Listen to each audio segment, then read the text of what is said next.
Сайн байцгаана уу? Та бүхний энэ өдрийн амар амгалан алтгая. Миний биеийн өнөөдөр та бүхэнд Монгол хамгааллын цогц заргын тухай ерөнхий ойлголт, агрчигдгийн арга, биологийн арга, химийн аргын тухай хичээл заах болстой баяртай байна.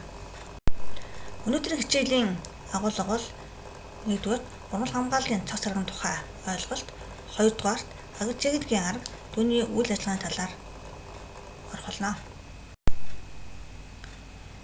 Урмал хамгааллын цогц зарга гэж юу хэлэх вэ?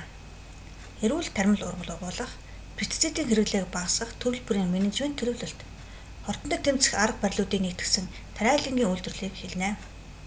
Эрүүл ургац, аюулгүй хүнс үйлдвэрлэх, химийн бодисын хэрэглээг хянах, багасгах, байгаль орчныг хамгаалах, үйлдвэрлэлийн зардлыг багасгах, доктортой үдээ аж ахуйг хөгжүүлэх нь урмал хамгааллын цогц заргын үндсэн зорилго юм.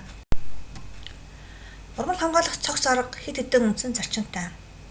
Үүнд 1-р фермерүүдийг мэргэжилтэн болгох, 2-р эрүүл тармил урмал ургуулах, 3-р талбайд байнга хяналт ажиглалт хийх, 4-р ашигтай шавьж хамгаалах, 5-р пестицидийн хэрэглээг бууруулах явдал юм. Урмал хамгааллын цогц зарга нь хэд хэдэн үндсэн үйл ажиллагаануудад явагддаг. Үүнд 1-р хортондоо тэмцэх нэгдсэн менежментийн асуудлууд орно.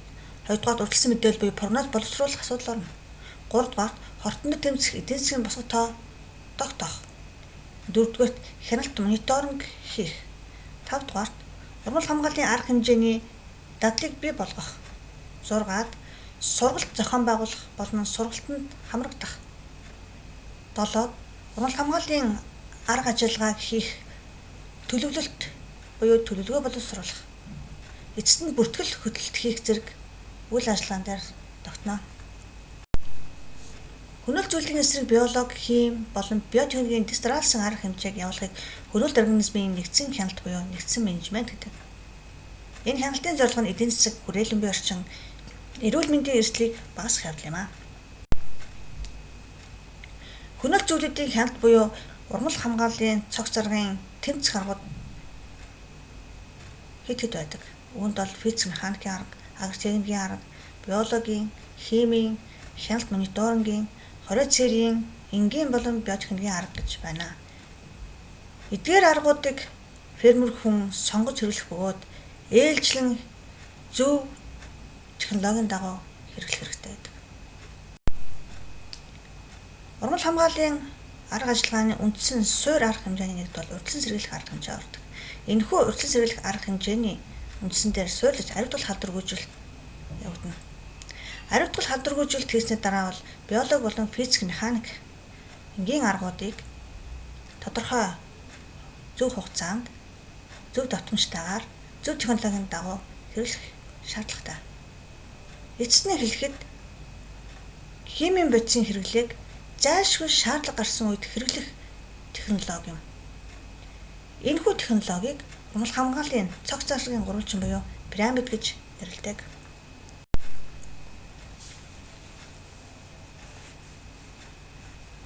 Урмал хамгааллын цогц заргын үндсэн зарчмын нэг болох пестицидийн хэрэглээг бууруулахын тулд юуны өмнө агротехник болон энгийн физик механикийн зэрэг аргуудыг хэрэглэх шаардлагатай.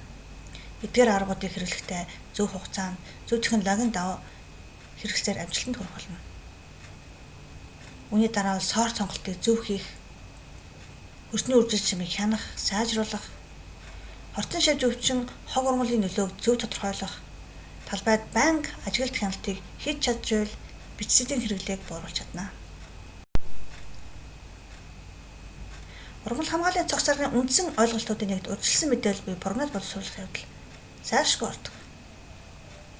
Прогнозын үндсэн зорилт нь өвчин хортны хөнөөл учруулах хэмжээний үржлийг урьдчилан харах, цаг алдалгүй урмалыг хамгаалахад бол оршино. Прогноз нь тухайн үзэгдэл баримтын шинжилгээний үндсэн дээр зохиогддог бөгөөд хөнөөлт организмын үржлийн идэвхжил, тэдгээрийн тархалт, илрэн гарах хугацаа, учруулах хөнөөл, эдийн засгийн үр ашгийг урьдчилан харахад тулгуурладаг. Прогноз нь богино хугацааны, урт хугацааны гэх мэт хугацаанд янз бүрээр төлөвлөж болдог. Тухайлбал фермер хүн өөрийнх нь талбай дээр гарч илэрч байдаг ургамлын өвчин, шавж хортны гаралт, тархалт, оширлыг байнга тооцоолон цагуурийн нөхцлүүдтэй хослуулан ажилласнаар удирчлан харах, мэдээллийг боловсруулж чаддаг болно. Ингэснээрээ дараагийн жилд гарах эрсдлийг тооцож урс хамгаалах арга ажиллагаагаа сайжруулдаг. Урьдчилсан мэдээлэл прогнозын ашиг бодол оршно.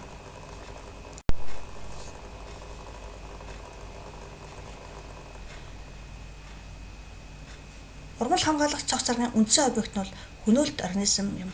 Хөнөөлт организм дотроос хортон шавжийн үүрэг оройл хамгийн их байдаг. Хүний үйл ажиллагаанд саадчруулдаг амтны зүйлийг хортон шавж гэж нэрлэнэ. Хүн төрлөختөн хоол тэжээлдээ үйлдвэрлэж бий болгосон цагаас хойш байгалийн тэнцвэр харьцаа алдагдаж хортон шавж буюу хөнөөлт организмыг өөртөө бий болгосон байдаг. Ийхүү өөртөө бий болгосон энэ хөнөөлт организмын эсрэг тэмцэх арга хэмжээг янз бүрээр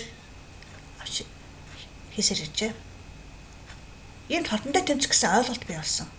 Хортон шавжийн тоо толгойг хөнөөл учруулахгүй хэмжээнд буулгах арга хэмжээг хортондоо тэмцэх гэж нэрлэнэ. Хөнөөл нь эдийн засгийн нэгжээр илэрхийлэгддэг. Хортон шавжид тэмцэхэд хортон шавжид тэмцэх эдийн засгийн босго тоо гэсэн ойлголт бий болсон. Өөрөөр хэлэх юм бол хортон шавжийн тооны нягтшил хэдий хэр байхад хортон шавжийн эсрэг тэмцэх арга хэмжээ явуулах бай. Нэг ургамал дээр, нэг навчин дээр байгаа хортон шавжийн тооны нягтшил шалтгаалж хортны популяцийн нягтчлалын ихсэл бууралтын энэ харьцааг үндэслэж хортондоо тэмцэх арга ажиллагааг төлөвлөдөг. Ийхүү хортны эдийн засгийн босго тоог тодорхойлж чадвал хортны популяцийн өсөлтийн тослон зогсоож хортны тооны хэвийн түвшинд барьж чадна. Ихэнх хортон шавж намар өндөглөж өндөгний хар шатанд өвлждөг бөгөөд дараа жилийн хавар агуулдай болон гарч ирдэг. Хавар эрт бие гүйцэж гарсан шавж богино хугацаанд хооллож эвцэлдэн дараагийн үе удмыг төрүүлж эхэлдэг. Тэдгээрийн хүчтэй хөнөөл учруулах хөнөөлийн хэмжээ нь хаврын цаг агаараас ихээхэн шалтгаалдаг. Агаарын хэм баг тусам ургамлын өсөлт удаашрахаас гадна шавжийн бойжилт удаашрдаг. Мөн энэ үед хөнөөл нь бага байдаг. Харин агаарын хэм өндөр байхад шавжийн бойжилт хурдан явагддаг. Энэ үед бол ургамалд үзүүлэх хөнөөл нь ихсэж эхэлдэг. Иймд цаг аарын нөхцөл байдал шавжийн эсрэг хяналтын арга хэмжээг явуулах цаг хугацааг товлох гол шалгуур нь болж өгдөг. Температур нь ургамал болон шавжийн популяцийн аль алинд нөлөөлдөг гол хүчин зүйл бөгөөд улиралаар хэлбэлзэж байдаг. Тэмцэл явуулах шаардлагатай эсхийг мэдэх хамгийн шилдэг арга бол ургамал дээр шавжийг тоолох явдал юм. Иймд хор хөнөөлийн босго тоо гэсэн ойлголт бий болсон. Хор хөнөөлийн босго тооцох нь тэмцэх арга хэмжээ төлөвлөх, зохион байгуулахад онцгой чухал. Тэмцэх босгыг ашигласнаар зарцуулах хорыг багасгаж, гадаад орчинд үзүүлэх хортой нөлөөллийг бууруулж чаддаг. Хор хөнөөлийн босгыг тооцоолох аргачлал шавж болгон дээр өөр байдаг. Хортон шавжийн хор хөнөөлийн босго тоог тооцоолж чадвал хор хөнөөлийн хэмжээг бууруулж улсын сэргийлэх арга хэмжээг авч чадна.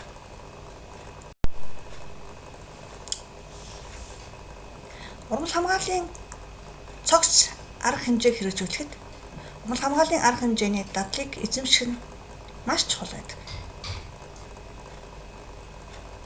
Тухайлбал талбай бэлтгэх, тариалтын хугацааг зохицуулах, цагаарын мэдээллийг байнга боловсруулах, хэрэглэх, төсвөөр сорт, ариу тусан үр хэрэглэх, таримлын сэлгээ, холбог тариалангийн хувилбарыг хэрэглэх, сонгох, хөрсний үржил шим, усны менежмент, хог хаягдлыг хянах, тэмцэх аргыг зөв сонгох асуудал нь ургамал хамгааллын арга хэмжээний дадалтай заашгүй холбоотой байдаг.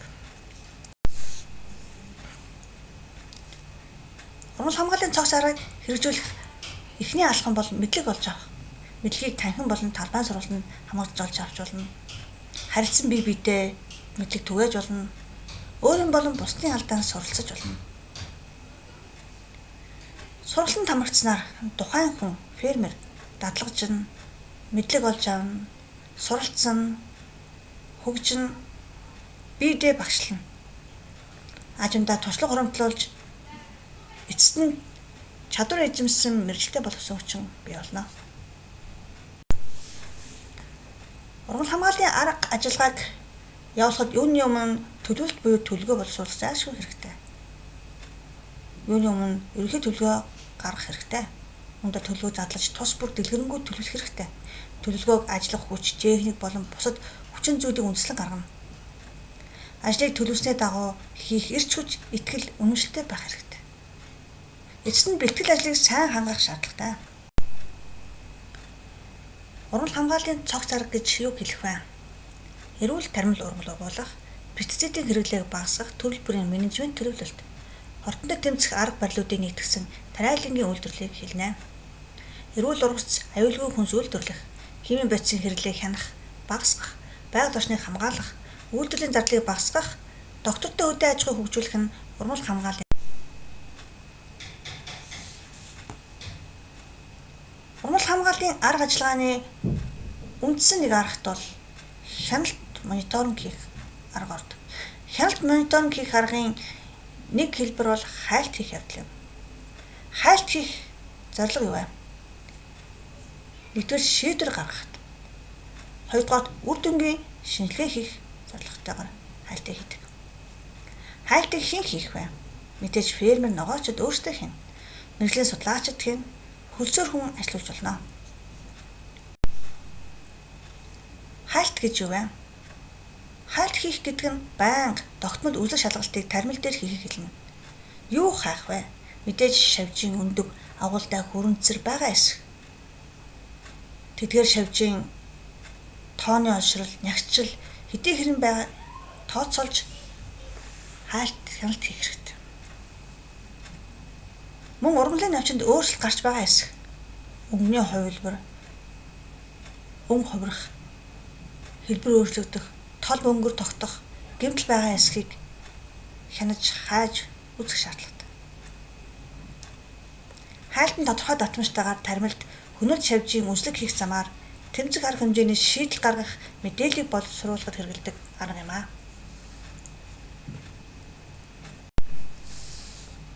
Хайлт хийснээр хортондоо тэмцэх менежментийн анхны алхам бий болдог. Хайлт хийснээр хортны үнэн бодит судалгаатай болдог. Хайлт хийснээр хортон шавж өвчний тухайн үнэн зөв мэдлэгтэй болдог. Хайлтыг хизээ хийх вэ? Тарилт эхлэхээс хураалт дуусах хүртэл үргэлжилнэ. Өөрөөр хэлбэл фермер хүн 7 хоногт нэг удаа, 10 хоногт нэг удаа хайлт хийхсгээ өөрөө сонгож, өөрөө төлөвлөнө. Хайлт нь хөнөөлж шавж өвчний бодит байдлын тухайн үеийн наривчилсан мэдлэгээр хангах боломжийг хангаж өгдөг.